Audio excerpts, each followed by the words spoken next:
Hello दोस्तों, welcome to YouTube channel open classroom.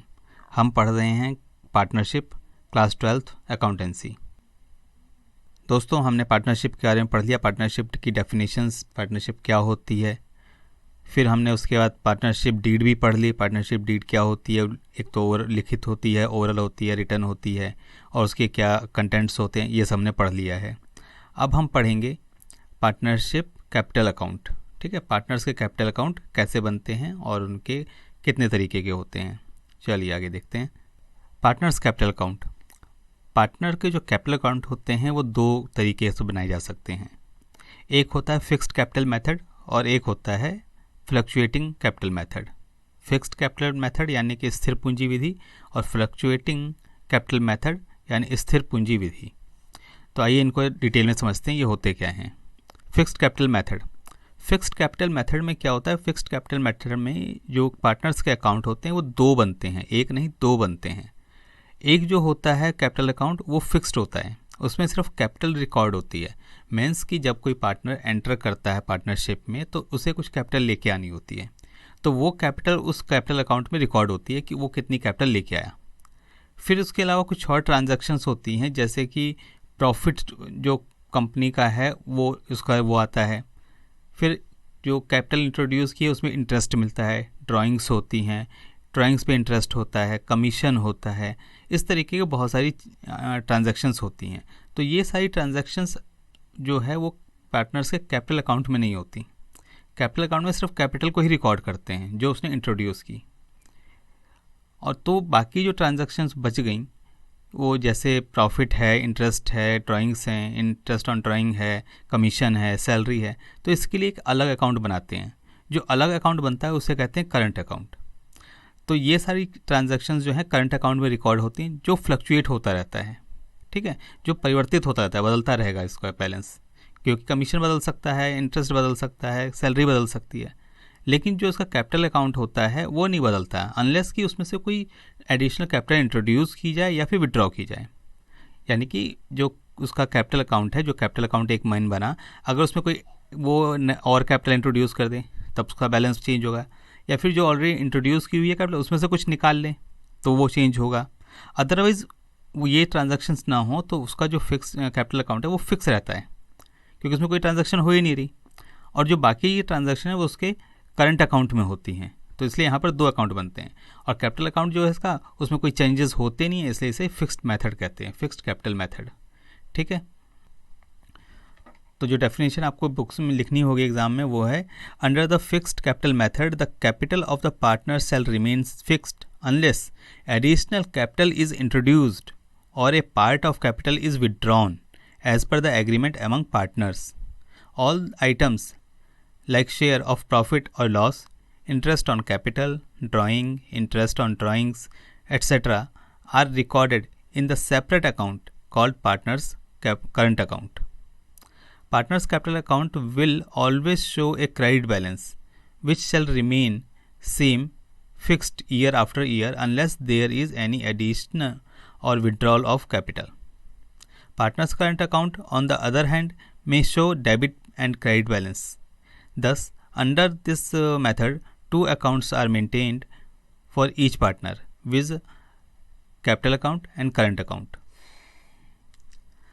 While the partner's capital account shall always appear on the liability side of balance sheet, the partner's current account balance shall be shown on the liability side if they have credit balance and on the asset side if they have debit balance. तो इसमें एक चीज़ और ये है कि जो partners का जो कैपिटल अकाउंट है, क्योंकि वो हमेशा फिक्स रहेगा, उसमें कोई चेंजेस नहीं होंगे, तो हमेशा बैलेंस शीट में लायबिलिटी साइड में ही आएगा। लेकिन जो करंट अकाउंट होता है उसका बैलेंस फ्लक्चुएट करता रहता है, तो कभी वो डेबिट साइड भी हो सकता है, कभी क्रेडिट भी हो सकता है। तो इसलिए जब भी वो क्रेडिट होगा तो वो लायबिलिटी साइड में आएगा, अगर वो डेबिट होगा तो वो एसेट साइड में आएगा। ठीक है, यानी कि स्थिर पूंजी विधि के अंतर्गत साझेदारों की पूंजी तब तक स्थिर होती है जब तक कि साझेदारों के समझौते के अनुसार अतिरिक्त पूंजी को निवेश न किया जाए अथवा पूंजी की निकासी न की जाए। सभी इस प्रकार के लेन देन, सभी लाभों की भागीदारी, पूंजी पर ब्याज आहरण आदि एक अलग खाते में आलेखित किए जाते हैं, जिसे साझेदार का चालू खाता कहते हैं, यानी करंट अकाउंट को हिंदी में चालू खाता कहते हैं। ठीक है। साझेदारों की पूंजी खाते एक जमा शेष प्रदर्शित करें जो साल दर साल तक ठीक वैसे ही शेष रह जाते हैं कि उसमें इस विधि के दौरान अतिरिक्त पूंजी का समावेश या आहरण न किया जाए। जबकि दूसरी और चालू खाता नाम शेष तथा जमा शेष प्रकट कर सकता है और चालू खाते की में तुलना पत्र नाम शेष को परिसंपत्ति की तरफ और जमा शेष यदि है तो उसको देनदारियों की तरफ प्रदर्शित किया जाता है। ठीक है, ये तो क्लियर हो गया। फिक्स कैपिटल मेथड क्या होता है, इसमें हमेशा 2 अकाउंट बनेंगे। अगला जो है हमारा अकाउंट है fluctuating capital method. Fluctuating capital method में सिर्फ एक अकाउंट बनता है, एक अकाउंट, यानी कि कैपिटल जो इंट्रोड्यूस कर रहे हैं वो वाला, और उसके अलावा जो अदर ट्रांजैक्शंस होती हैं जैसे कि प्रॉफिट है या लॉस है, इंटरेस्ट ऑन कैपिटल है, इंटरेस्ट ऑन ड्राइंग है, सैलरी है, कमीशन है, ये सारी चीज़ें एक ही अकाउंट में आएंगी। अभी तक जो हमने देखा पिछले वाले में 2 अकाउंट बन रहे थे, एक तो कैपिटल अकाउंट था, दूसरा करंट अकाउंट था। तो सिंपली ये समझ सकते हैं कि दोनों अकाउंट्स को, जो ये कैपिटल अकाउंट और करंट अकाउंट, इन दोनों को अगर ऐड कर दें, कंसोलिडेट कर दें, तो हमारा बन जाता है फ्लक्चुएटिंग कैपिटल मेथड का कैपिटल अकाउंट। क्योंकि अब यहाँ पे जो उसका बैलेंस है वो फ्लक्चुएट करता रहेगा। वहाँ पर क्या था, उसके 2 अकाउंट थे, इसलिए एक अकाउंट तो फिक्स चल रहा था उसका कैपिटल अकाउंट, और बाकी जो दूसरा अकाउंट करंट बन रहा था वो फ्लक्चुएट हो रहा था। लेकिन यहाँ पे ट्रांजैक्शन सारी एक ही अकाउंट में होगी, तो इसलिए ये फ्लक्चुएट होगा हमेशा, कैपिटल फिक्स नहीं रहेगा, इसलिए इसे फ्लक्चुएटिंग कैपिटल मेथड कहते हैं। तो क्या कहता है इसके अंदर कि under the fluctuating capital method only one account, that is capital account, is maintained by each partner. All the adjustments such as share of profit or loss, interest on capital, drawing, interest on drawing, salary or commission of the partner, etc. are recorded directly in the capital account of the partners. This make the balance in the capital account to fluctuate from time to time. That's the reason why this method is called fluctuating capital method. In the absence of any instruction, the capital account should be prepared by this method. ठीक है, यानी कि एक तो ये बनाना है, यहाँ पे क्वेश्चन में दिया हो कि आपको एक तो फिक्स एसेट से अकाउंट बनाओ या कह दे कि फ्लक्चुएटिंग मेथड से अकाउंट बनाओ। यहाँ पर क्वेश्चन में ये नहीं लिखा फिक्स कैपिटल मेथड यूज़ करना है या फ्लक्चुएटिंग कैपिटल मेथड, और एग्जाम्पल में क्वेश्चन में ये मेंशन नहीं किया हुआ है, तो हम सीधा उसे फ्लक्चुएटिंग कैपिटल मेथड पे लेके जाएंगे और एक कंसोलिडेट अकाउंट बनाएंगे, जब तक कि वो स्पेसिफिकली एग्ज़ाम में क्वेश्चन में ये ना बोला हो कि वो अकाउंट फिक्स्ड कैपिटल मेथड पे बनाना है। ठीक है, यानी और हिंदी में क्या है, अस्थिर पूंजी के अंतर्गत केवल एक पूंजी खाता ही प्रत्येक साझेदार के लिए तैयार किया जाता है। इसमें सभी समायोजन होते हैं, जैसे लाभ हानि पूंजी पर ब्याज, साझेदारों का वेतन, कमीशन आदि सभी साझेदारों के पूंजी खाते में सीधे अभिलेखन किया जाता है, जिसके कारण पूंजी खाते का शेष समय समय पर अस्थिर होता रहता है। यही कारण है कि इस पूंजी को अस्थिर पूंजी विधि कहा जाता है। किसी भी निर्देश के अभाव में पूंजी खाते को इस विधि द्वारा तैयार किया जाना चाहिए। ठीक है, तो अब आगे देख लेते हैं इसका फॉर्मेट कैसा होता है। अब इनमें डिफरेंस क्या है, फिक्स्ड कैपिटल मेथड और फ्लक्चुएटिंग में मेथड में डिफरेंस क्या है। एक तो नंबर ऑफ अकाउंट्स का, जो फिक्स एसेट मेथड होता है इसमें 2 अकाउंट बनते हैं, एक तो कैपिटल अकाउंट और दूसरा करंट अकाउंट। ठीक है, और वहीं फ्लक्चुएटिंग कैपिटल मेथड जो होता है उसमें सिर्फ एक अकाउंट बनता है, वो है कैपिटल अकाउंट। यानी कि under this method 2 separate accounts are maintained for each partner, capital account and current account, और each partner has one account capital account under this method. ठीक है, फिर आता है एडजस्टमेंट।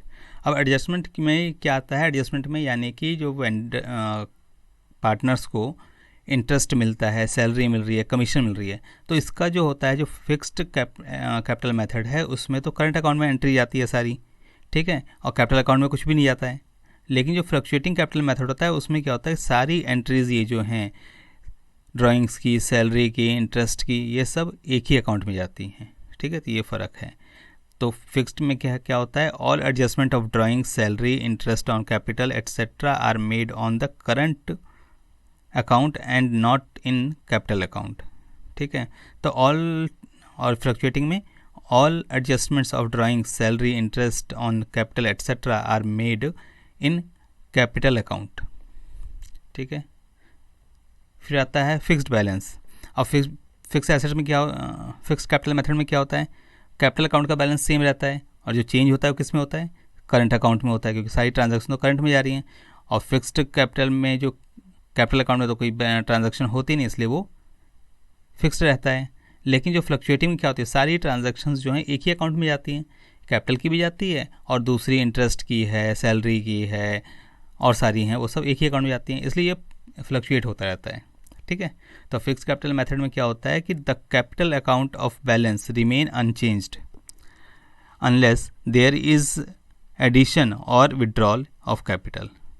ठीक है, और फ्लक्चुएटिंग कैपिटल मेथड में the balance of capital account fluctuates from year to year.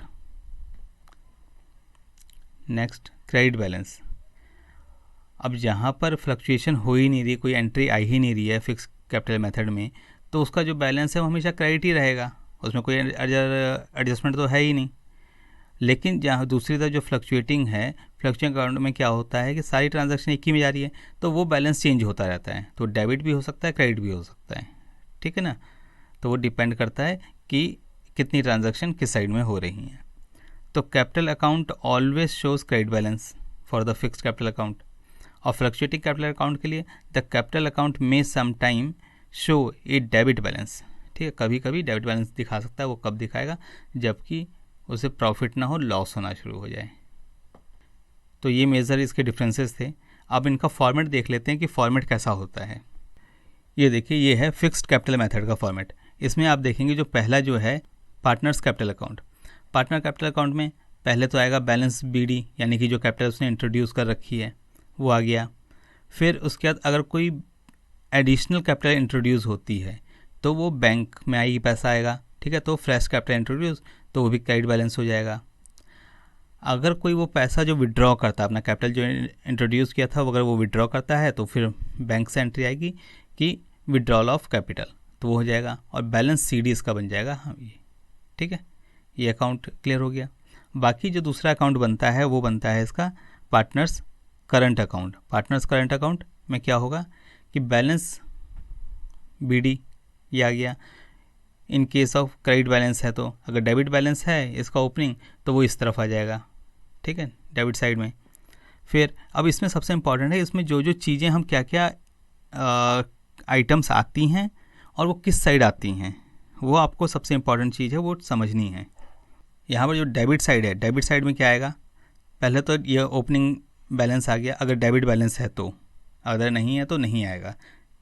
फिर उसमें ड्राइंग्स, जो ड्राइंग्स जो उसने विड्रॉ किया है, पैसा ड्राइंग्स ली हैं, तो वो इस साइड आ जाएंगी डेबिट साइड में। इंटरेस्ट ऑन ड्राइंग्स, ड्राइंग्स पे जो इंटरेस्ट है वो उसे पे करना है, यानी कि वो कंपनी को पे करेगा, फर्म को पे करेगा, तो वो यहाँ पर आएगा। फिर क्रेडिट साइड में देख लेते हैं, क्रेडिट साइड में तो बैलेंस आ गया इसका। फिर सैलरी, सैलरी पार्टनर को मिलेगी, तो ये क्रेडिट साइड में आ गया। कमीशन पार्टनर को मिलेगी, तो क्रेडिट साइड में आ गया। इंटरेस्ट और कैपिटल, वो भी पार्टनर को पे किया जाएगा, तो वो भी क्रेडिट साइड में आ गया। ठीक है, तो सिंपल सा आपको याद रखने का सीधा सीधा तरीका ये है, अगर पार्टनर को कुछ भी रिसीव हो रहा है, मिल रहा है, तो वो मेरा क्रेडिट साइड में आएगा। सिंपल सा फंडा ये याद रखना है, ज़्यादा सोचने की ज़रूरत नहीं, ज़्यादा रटने की भी ज़रूरत नहीं है। इसकी जगह पे कुछ और चीज़ें भी आ सकती है, तो इंक्लूसिव नहीं है सब कुछ। ठीक है, इसके अलावा भी कुछ और भी हो सकते हैं, पार्टनरशिप टर्म में कुछ और भी टर्म हो सकते हैं, कुछ और भी पे करेंगे। तो जो भी पार्टनर को मिल रहा है पैसा, वो हमेशा क्रेडिट साइड में आएगा। देखो, सैलरी जो है पार्टनर को मिलेगी, कमीशन जो है पार्टनर को मिलेगा, कैपिटल उसने इंट्रोड्यूस किया तो उस पर इंटरेस्ट मिलेगा, तो भी क्रेडिट साइड में आ गया। अब यहाँ पे डेबिट साइड में जो पार्टनर ने ड्राइंग्स है, ड्राइंग्स जो उसने ले ली है, ठीक है ना, लेकिन उसे वापस करनी पड़ेगी। अब ड्राइंग्स ली हैं, ड्राइंग्स पे इंटरेस्ट भी तो पे करना पड़ेगा कंपनी को। वो कंपनी जो है पार्टनर से इंटरेस्ट लेगी, देगी नहीं, लेगी, तो वो डेबिट साइड में आ गया। ठीक है, इस तरीके से आप इजीली इसे याद रख सकते हैं। और फिर बाकी जो बैलेंस आ जाएगा वो प्रॉफिट एंड लॉस होगा। ठीक है, अब आगे देख लेते हैं दूसरा मेथड। दूसरा क्या है, fluctuating method, fluctuating capital method. अब इसमें कुछ भी नहीं है, जो अभी हमने पीछे पढ़ा था उसको यहाँ पे कंसोलिडेट कर दिया गया, दोनों अकाउंट को मर्ज कर दिया गया। देखिए बैलेंस BD आ गया, जो कैपिटल उसका बैलेंस तो हमेशा क्रेडिट रहेगा। फिर उसके बाद कोई कैपिटल उसने इंट्रोड्यूस की, वो भी क्रेडिट बैलेंस हो जाएगी।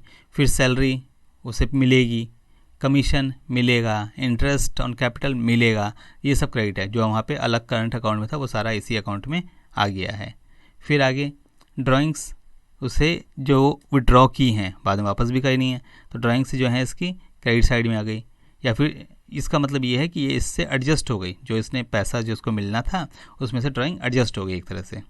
फिर इंटरेस्ट ऑन ड्राइंग, जो उसे कंपनी को पे करना था, फर्म को पे करना था, फर्म रिसीव करेगी, तो इसलिए वो यहाँ पर डेबिट साइड में आ गई। फिर प्रॉफिट एंड लॉस जो होगा वो आ जाएगा। अगर यहाँ पे लॉस है तो ये डेबिट साइड में आएगा, और प्रॉफिट है तो क्रेडिट साइड में आ जाएगा। ठीक है, सिंपल सा इतना बनाना है, इसमें कोई ज़्यादा दिमाग लगाने की चीज़ नहीं है, बहुत इजी है। सिंपल सा याद रखिए कि जो मुझसे मिलना है पार्टनर को मिलेगा वो क्रेडिट साइड में आएगा, जो वो पार्टनर पे करेगा फर्म को वो डेबिट साइड में आएगा। बस सिंपल सा इतना याद रखना है आपको। होप कि आपको ये समझ में आ गया होगा। तो बाकी जो है हम आगे कुछ क्वेश्चंस लेंगे जो एग्ज़ाम्स में आते हैं, क्योंकि ये अब तक थ्योरी पार्ट आपका कंप्लीट हो गया।